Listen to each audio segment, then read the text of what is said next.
Welcome to news 80 Telugu.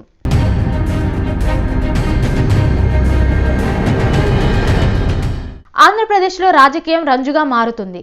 ఎవరు ఏ పార్టీకి మద్దతు ఇస్తున్నారో తెలియడం లేదు.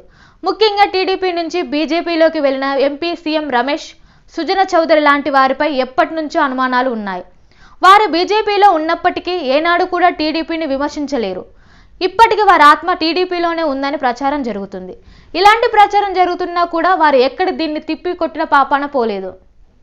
బీజేపీ అధ్యక్షురాలిగా ఉన్న పురంధేశ్వరి సైతం టీడీపీకి అనుకూలంగా చంద్రబాబుకు మద్దతుగా మాట్లాడిన సందర్భాలున్నాయి. ముఖ్యంగా ఆయన అరెస్ట్ అయి జైల్లో ఉన్న సమయంలో సీఎం జగన్ ఏకపక్ష నిర్ణయాలను తీవ్రంగా ఖండించారు. ఇలా అనేక రకాలుగా ఆమె బీజేపీలో ఉండి టీడీపీకి అనుకూలంగా మాట్లాడడం చూశాం. సీఎం రమేష్ కూడా నారా లోకేష్తో సత్సంబంధాలు ఉన్నాయనే ప్రచారం జరుగుతుంది. ఈయన సూచించిన విధంగానే ప్రశాంత్ కిషోర్తో టీడీపీ అధినేత సమావేశమయ్యారనే వార్తలు వినిపిస్తున్నాయి.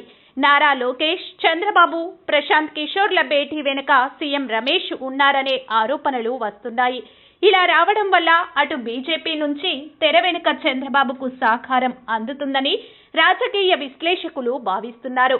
ముఖ్యంగా రాజకీయాల్లో ఒక పార్టీలో ఉన్న వ్యక్తికి మరో పార్టీలో ఉన్న వ్యక్తికి మద్దతు తెలిపే అవకాశం ఉండదు. కానీ ఆంధ్రాలో మాత్రం ప్రతిదీ ఒక వింతగా జరుగుతుంది.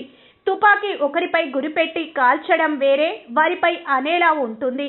ఇలా చేయడం వల్ల ఎప్పుడు, ఎలా, ఎవరు ఏ పార్టీకి మద్దతు తెలుపుతారో తెలియడం లేదు. ప్రస్తుతం ఆంధ్రాలో జరుగుతున్న మరో సంచలనం నారా లోకేష్ కి షర్మిల క్రిస్టమస్ గిఫ్ట్ పంపడం. సొంత అన్న సీఎం జగన్ ను కాదని నారా లోకేష్ కు గిఫ్ట్ పంపడం చర్చనీయాంశమైంది.